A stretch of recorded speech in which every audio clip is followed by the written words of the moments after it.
Welcome to Flicker Frequency Episode 5, the Regan Noriega Frequency Part B.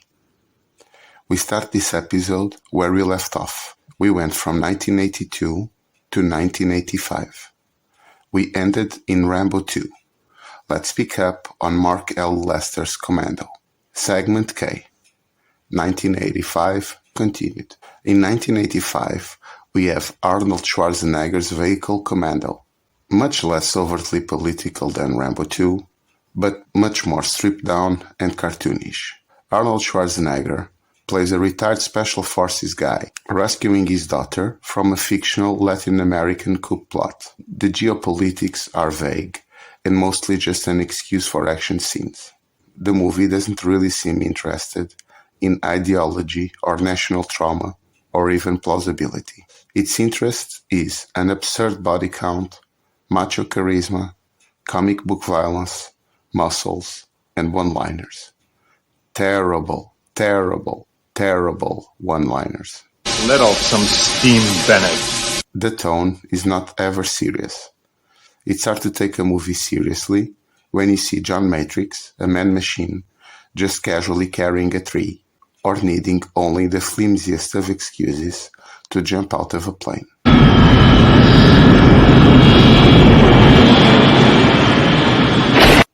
Yet the frequency still manifests. The bad guys are obviously bad. But I have an edge. I have his daughter. The good guys are obviously good and American, and the good guys never hesitate. John Matrix solves every problem through overwhelming physical capability. No bureaucracy, no negotiation, just action. A fantasy that lines up neatly with Reagan-era rhetoric about projecting strength and rejecting weakness. We have an unstoppable American, emotionally immune, absolutely unimpressed with the violence it inflicts. No tax was paid in this movie. God rest Bennett's alpha mustache. I've seen times so beautiful. Still, in 1985, Sir Chuck Norris graced us with Invasion USA. This is the purest distillation of Cold War paranoia ever filmed. A Soviet-Cuban guerrilla army invades suburban America, and only one man, the bearded god Chuck Norris, in denim armor, which places him straight in the cool leagues, has the weapons to stop them.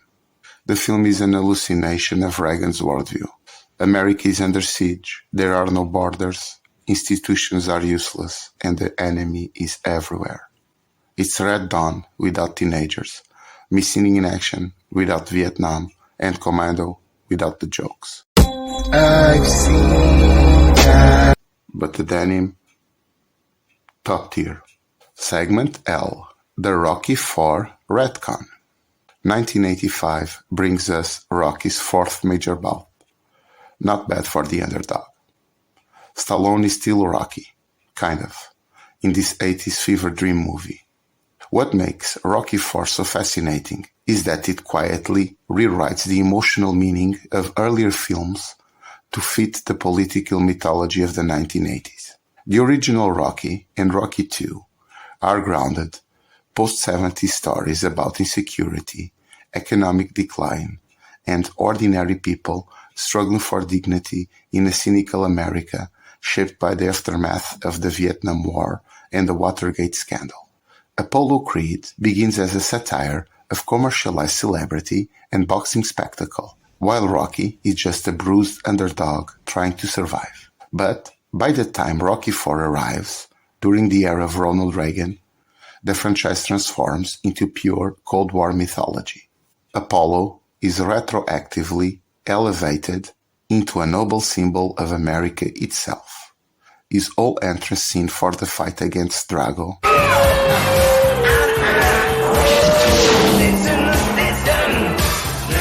satirical in this first movie, and tame if we compare it to this one, is now, without irony, a true expression of patriotism. Apollo Creed changed ontologies. For some reason, he doesn't use a flag anymore. He becomes it. Rocky becomes the embodiment of rugged individualism, and Ivan Drago represents the dehumanized Soviet machine. Russians are depicted as cold and opaque. Their sole humanity is that at least they have the grace to clap when the inevitable defeat comes. The result isn't a literal continuity retcon, but an ideological one. The latter film changes how audiences emotionally interpret the earlier movies, reshaping a gritty working-class drama into a Reagan-era fantasy about American spirit conquering collectivist power. But the montages? Top tier. Segment M, 1986. The bearded god would continue to haunt the 80s, fully attuned to the frequency, following the Cannon movie's blueprint. In 1986, we got Delta Force, a wildly over-the-top movie where Chuck Norris rides a rocket-equipped combat motorcycle and launches missiles at terrorists.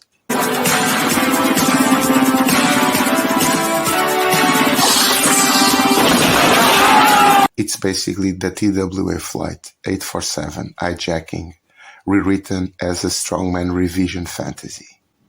Now, the terrorists are dealt without hesitation. The strongman's clear vision is fully embraced, his violence celebrated as righteous, even if it looks more cartoonish than ever. The frequency also invaded the highest-earning movie of 1986, Top Gun. Top Gun isn't just a movie from the Reagan era. It's almost a perfect artifact of Reaganism as a cultural mood. America is confident. The enemy is barely even defined. The point is not geopolitics. It's restoring the feeling that American power is noble and sexy again. Tom Cruise's Maverick embodies a core Reagan-era fantasy. He breaks rules constantly, but the film treats this as evidence of authenticity and greatness. Institutions are too cautious. Exceptional individuals drive history. The Cold War becomes aestheticized. This was crucial in 1980s America. Military revival wasn't presented as sacrifice. It was presented as excitement and coolness. If Reagan's message was, America should stop feeling guilty, anxious, and diminished, Top Gun does exactly that culturally. Nobody in the movie appears haunted by the tax, be it imperialism, civilian casualties, nuclear terror, or moral ambiguity. Instead, confidence itself becomes a virtue. Mastery becomes morality. Victory becomes identity. That almost aggressive optimism is one of the clear symptoms of this frequency. You are still dangerous. You can be my wingman anytime. Bullshit. You can be mine.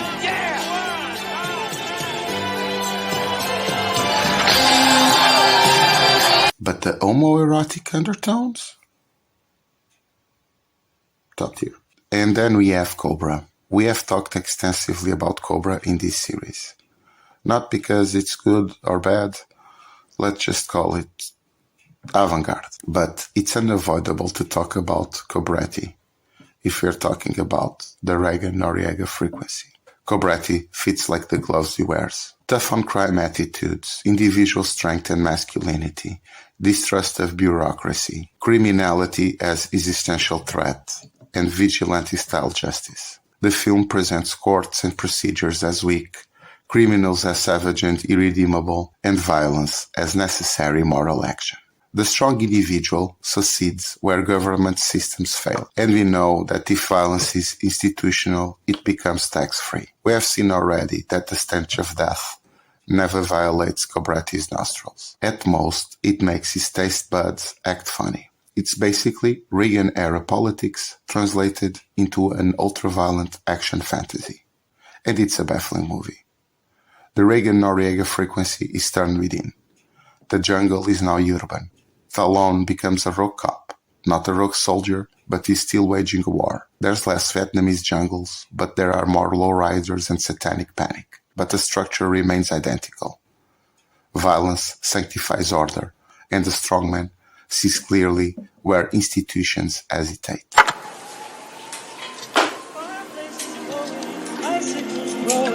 Hearts overflowing with cheer. It's that wonderful season we all find so good in the Toys R Us time of year. It's the Toys R Us time of year. Segment N. The Inflection Points and Aliens. I believe that 1986 is a high point in the frequency we've been analyzing.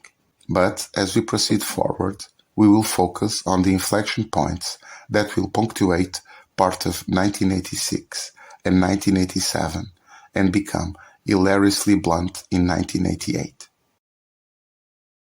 Throughout the 80s, there was a frequency that constantly undercut the Reagan Noriega frequency. Movies like Videodrome, Paris, Texas, or Brazil seem to propose their own counter-frequency. 1986 is the year when Platoon goes guns blazing against Vietnam revisionism, where David Lynch leaves naked the fantasy of clean suburban America, and where a group of high-tech space marines get obliterated by an angry alien mom. The clarity of Reagan's 80s vision was increasingly being undercut by the very industry that helped popularize it. The strongman had wrinkles again. Taxis are back. It's the year of James Cameron's Aliens with Sigourney Weaver. And the strongmen, they look bad. Both the bureaucrat players with the greed and the soldiers get the paste treatment under the xenomorph obliteration machine. Jesus Christ, Apone, what is going on? Mousky and Crow are down! Dietrich! Crow! Dietrich! Frost! Off the board! Sound off! Frost! Frost! But someone prevails. A traumatized lady from another time who finds out her daughter died from an old age and whose love quest to find Newt will take her to the nest and one of the most exciting duels of the 80s action cinema.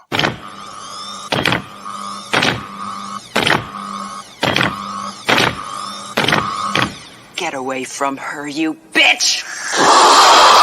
It's a personal opinion, but I believe Ellen Ripley, more than John Matrix, John Rambo, Braddock, or Cobratti, emerges as the ultimate 80s action hero. Not because she's a strongman, but because she refuses to be so. Ripley pays a trauma tax, a fear tax, a love tax, a human tax. That's why it's not hard to love her. She looks human. Segment O, 1987. In 1987, the Norris frequency died.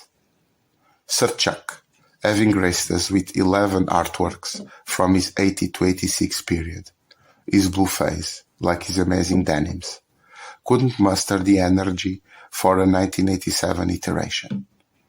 A coincidence maybe, but 1987 was being populated by a visceral realization.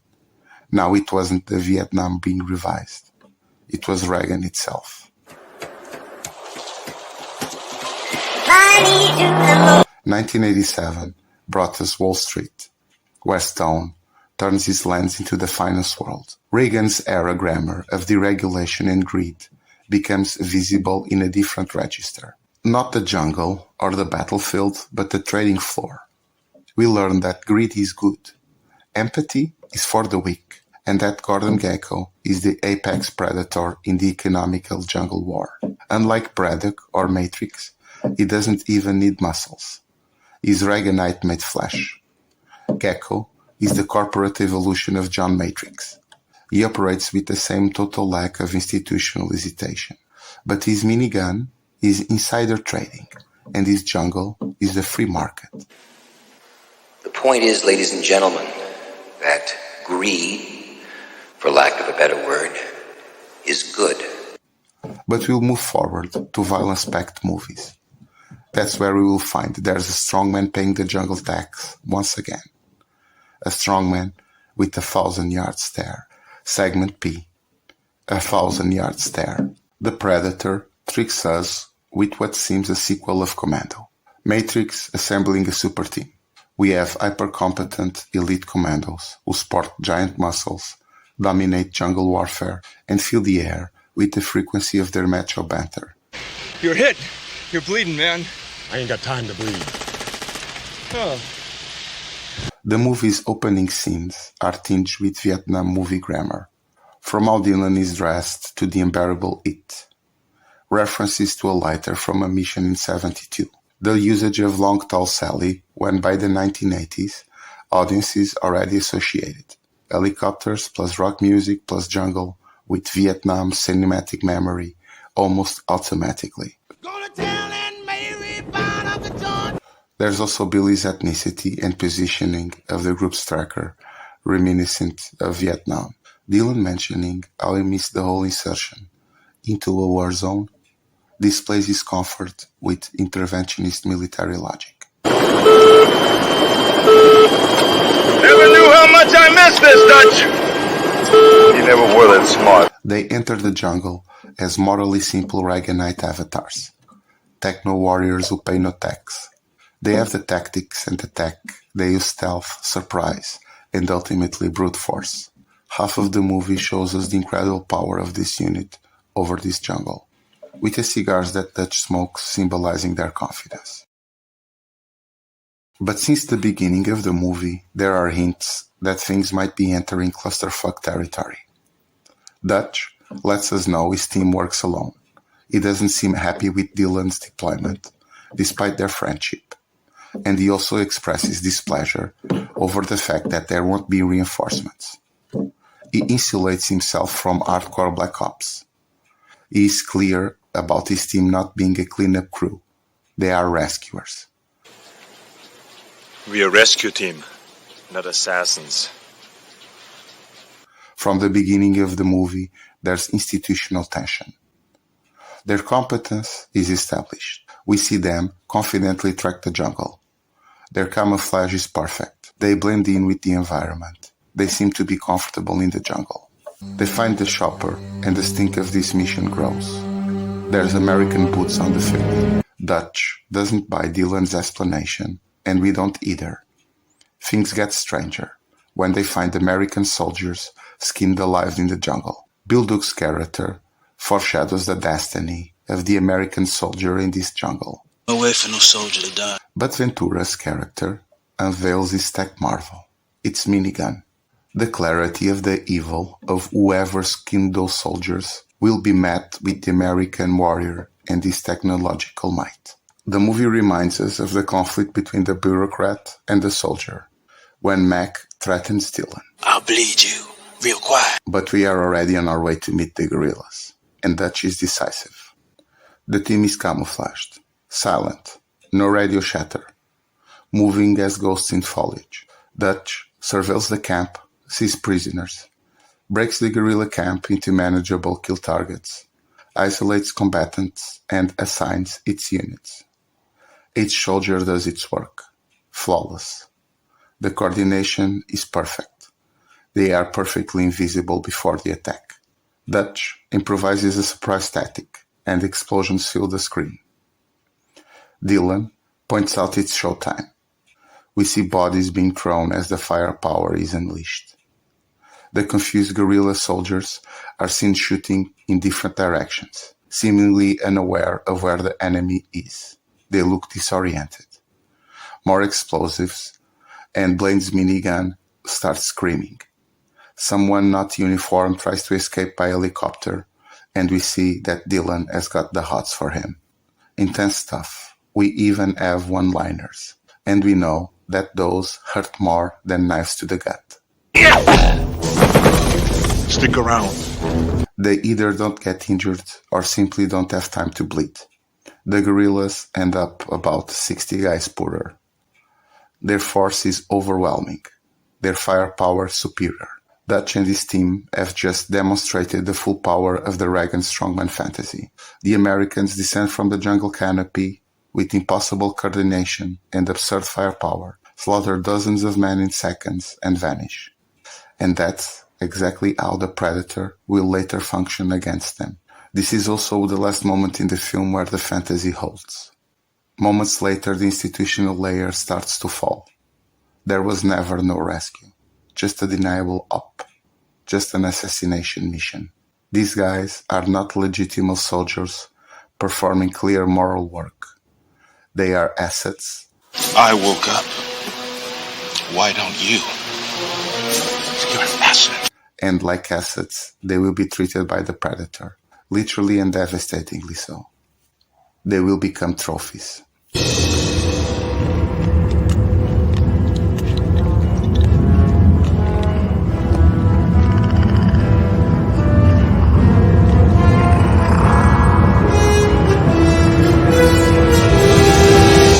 We have been seeing a weird POV, surveilling Dutch's team, and that POV now focuses on Dylan and the team's prisoner. When they leave, we see the mysterious creature assessing the cartilage. And there's this funny scene. Earlier, Mac killed a scorpion, showing us his competence on understanding this jungle's predators. This creature, however, lifts the scorpion. The predator is studying the smaller predator, recognizing another hunter's presence and tracking the humans through their violence. It's a predator reading another predator's sign. Mac was asserting dominance. He thinks he is a hunter on this jungle. This jungle will prove that he is not. The film's grammar will shift from here on. Anna keeps trying to escape. Blaine says the jungle makes Cambodia look like Kansas. Billy is seeing nothing, watching them. I guess it's nothing, Major. And all of a sudden, the group gets discoordinated when Anna tries to escape. Hawkins becomes a squirt of blood on Anna's face. Poncho trails a trail of blood and discarded equipment to a puddle of viscera. The jungle started to collect. This is now a slasher movie. Next thing you know, Blaine has a hole on his chest, and we have a scene that gets weirder the more you look into it. This scene begs to be interpreted as an allegory of Vietnam. It starts with Mac shooting the jungle. Soon, Dutch, Poncho, and Billy join him. Then Dylan. For a few seconds, the strongmen of the 80s, the ones that revised Vietnam, are there, as disoriented as the guerrilla corps that they had just defeated. Those same guys that weren't sure where to shoot are now the Americans. You can almost see Braddock and Rambo next to his flagmate Dylan, picking from the bushes with arrows and rocket launchers. All their power is dispensed. The ammo count is ludicrous, but they don't meaningfully eat a thing. This jungle as a predator, it's not them. They aren't being tactical. They are panicking. All that firepower is a useless waste of bullets. Not that 80s infinite bullet logic would help them much anyway. The technological superiority layer is collapsing, and soon even their extraction becomes compromised.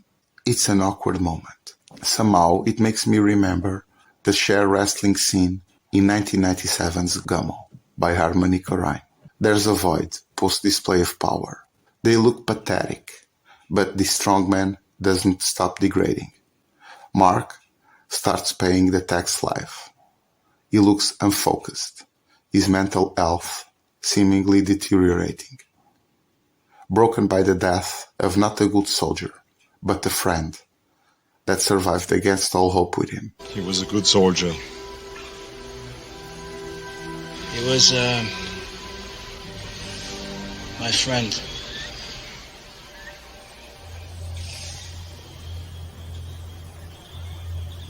The macho banter sounds desperate. Now, when Poncho tells Billy he fears no man, there's not a hint of bragging. It's just wishful thinking. If Billy, the strongest, silentest type, is afraid, is there any chance really? Billy's words are not really that cheerful. We're all gonna die. They try again. They set up a perimeter. They deform the jungle to set traps. They coordinate positions. They again try to assert control over the jungle, while Anna monologues a metaphysical layer where the predator becomes a devil. El diablo cazador de hombres. Only in the hottest years this happens. And this year it grows hot. They try to keep the apex predator of this jungle in the net. Poncho gets rewarded with a lock to the chest. Dylan plays hero and will never box again. And Mac's descent into madness is rewarded with a triangle to the forehead. They both had scores to settle, but it's hard to revise any jungle. And let's talk about Dylan, because Carl Weathers is another bridge of this frequency. In 1985's Rocky IV, Weathers' Apollo Creed becomes the flag, dying as a noble martyr for American pride. Just 2 years later, in Predator, that exact same body is repackaged as Dylan, a compromised CIA bureaucrat using his friends as deniable assets. When the jungle finally collects Dylan, the flag gets shredded. Let's also keep Bill Duke in our minds. He also showed up in Commando, and it will show up in our season finale. Billy is a different can of worms. He prepares a ritual and tries to meet the Predator in spiritual terms, not technological ones. He's the jungle native warrior, the bravest strongman, bleeding chest first into danger. He's obliterated off screen. You can see this last strongman as either a hero or a fool. The fact that his shouts have barely stopped when Poncho learns the temperature of the plasma caster makes me think more, fucking A Billy, that was useful as fuck, than actually giving him the Purple Heart. Human honor and bravery are not the currency this Predator accepts. Warrior rituals and codes probably made the Predator a bit more confused than respectful. We enter the third part of the movie. There's only Dutch at the end. His strip of ideology. The last 1v1 is just two ontologies fighting. The institution died in the jungle. The strongman failed. The scores weren't settled. Pride failed. Bravery failed. Ideology failed. There's just the man.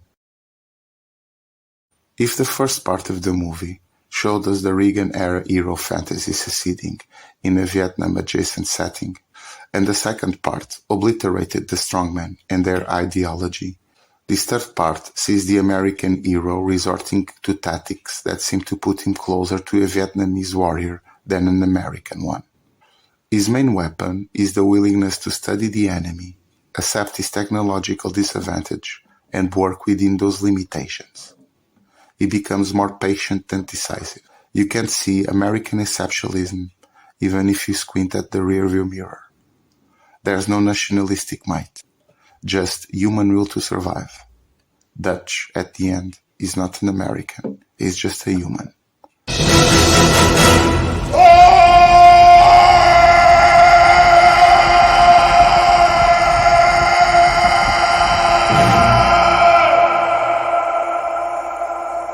Just like Vietnam didn't survive a war because they were nationalistic Vietnamese, but because they were composed of a lot of humans using their will and wits to survive a superior power, Dutch manages to survive.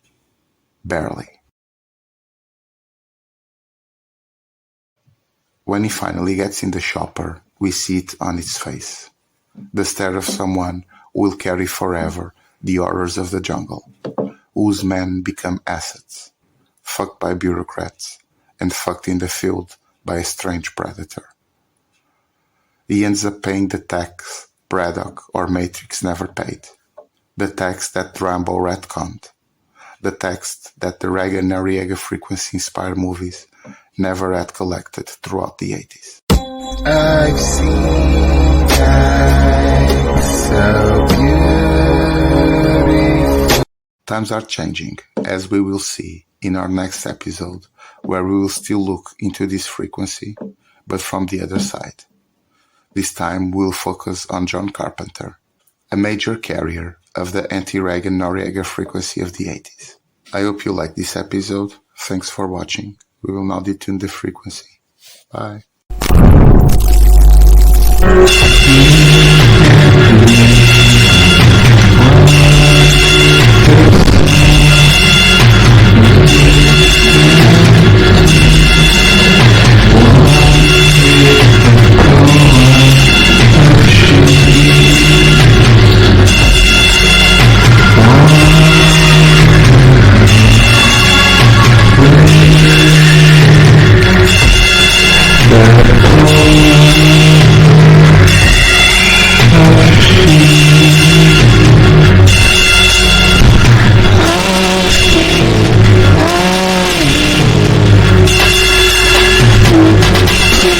goodbye.